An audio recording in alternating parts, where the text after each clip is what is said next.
Welcome back to this new and interesting video on PTE Reading Time Management, and we will show you both mathematically as well as technically how you can manage your time in the reading section.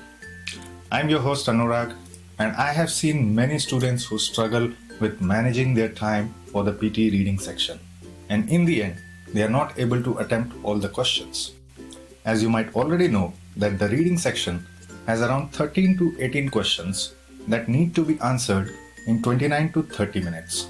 So mathematically speaking, if I take the average number of questions, which is roughly 15 questions, and the time of 30 minutes, so you're getting an average of 2 minutes per question, which is a decent amount of time. Now, how do you divide the time? Do you spend the 2 minutes per question, or else you can spend more time on the reading tasks which have higher weightage? It is just like driving a car. On an upslope, you need more gas to accelerate, while on the downslope or no slope, you need less acceleration.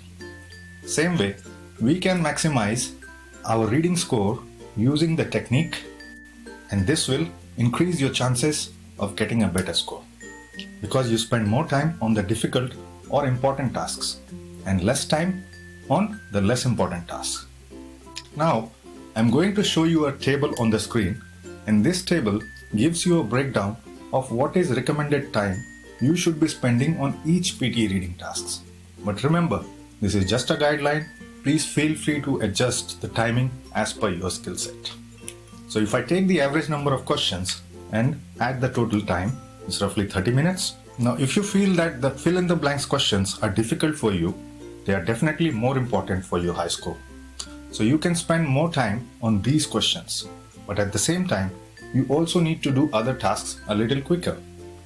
On EduTrainex PTE learning software, we give our students an analysis of how quickly or how slowly they are attempting, which gives them a chance to play around with their time management while they are practicing the reading questions. So let's look at another combination of time for each of the reading tasks, which again totals to 30 minutes. And in the end, do what is best for you. But if you want to stick to the time specified by us, there is no harm in that, because it will still allow you to finish the entire PTE reading section on time. I hope this video should definitely help you in your PTE journey. So stay tuned and subscribe to our channel on more informative videos on several important topics. Good luck.